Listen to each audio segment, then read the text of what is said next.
What's going on, guys? This is Barker, coming back with another video talking about March Madness. Now, I've made 2 videos on March Madness. I'm going to keep it rolling until the end of it. And I'm going to be saying my reactions of who made it into the Final Four. And I'm going to be talking about who I think is going to win it all. And I'm a Michigan fan. And the last game of the Elite Eight just happened where Michigan lost to UCLA, spoiler alert, by 2 points. And it was very upsetting because I really wanted to talk about Michigan. Obviously, I've been a Michigan fan my whole life. All my family is Michigan fans for the most part. Some Michigan State fans, which, we don't talk to that family as much. I'm joking. But I'm going to be talking about Gonzaga, UCLA. It's still hard to say that name right now. Baylor, and Houston. So I'm going to be talking about Gonzaga. They've been absolutely dominant. I feel like everyone right now has them winning it all. Now that they've seen them destroy every team they've played by like 20 plus points in March Madness. Like, they played good teams. They played USC and still shit on them with Evan Mobley. People like Jalen Suggs on that team, who's projected to be like a top 3 pick, has been balling out. Obviously, Drew, Corey Kispert, they got some ballers on that team. Honestly, they have like 3 guys that are probably going to get drafted. They're 30-0 right now, I believe. It's one of the best college basketball teams I've ever seen play. Like, they look elite. Like, they look like they could be a bad NBA team. Not going to say any names, Pistons, but they could beat some, well, not beat, but they could get close. Like, they look really good. They look dominant.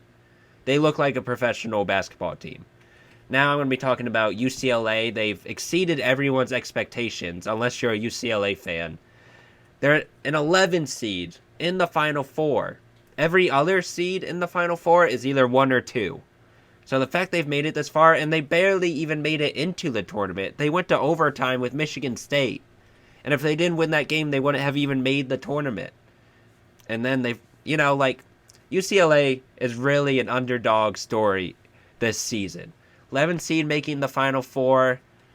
Tiger Campbell looking good. Obviously, Johnny Juzang dominated Michigan in the Elite Eight. It was hard to see. They got Bernard. They got some good players on that team. They got streaky shooters who could go off any minute of the game. And that's going to be scary for Gonzaga, but at the end of the day, I don't see Gonzaga losing a matchup to anyone. Anyone in the bracket, I cannot see them losing to. They are that dominant. So I'll be talking about the one that's actually close. Baylor versus Houston in the Final Four. So Baylor is a number 1 seed. We all knew they were going to be good, but we didn't know how good they were going to be. They've looked amazing, honestly.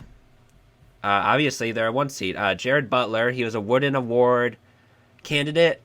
He didn't win it, or they haven't decided who's going to win it yet, but he looks like a beast. And guys like Davion Mitchell, I had a brain stroke. Because Donovan Mitchell, Davion Mitchell, they wear the same number. It gets stuck in my head. But Jared Butler and Davion Mitchell, they both look like elite defensive players.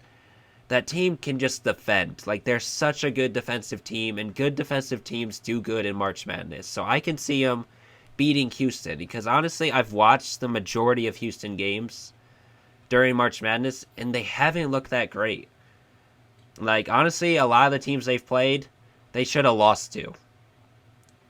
Like, in my opinion, I thought they were going to lose to Loyola Chicago. I honestly did. If Loyola Chicago didn't play like shit that game, I really would have thought that they were going to win. Sister Jean, all that. So, honestly, I think Baylor's going to dominate Houston. And I think Gonzaga's going to dominate UCLA. It's not even going to be close. And then Gonzaga-Baylor finals, and then you know what's going to happen. Gonzaga's going to win. And obviously, there's the whole situation of you can only be on fire for so long. And they're saying, when is Gonzaga going to burn out? I don't think they are. I really don't think they're going to burn out. They're 30-0 for a reason. They're winning it all. They're going to dominate even in the finals. Honestly, the finals are going to be their closest game probably, because they'll probably only lose by 15 instead of 20. But yeah, that's my reaction about everything. Honestly, I thought USC would have put up a better fight against Gonzaga, but they didn't. Gonzaga looks like they're just going to run away with it. If you like the video, like the video.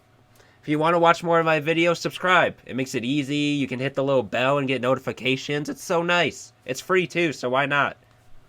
Peace.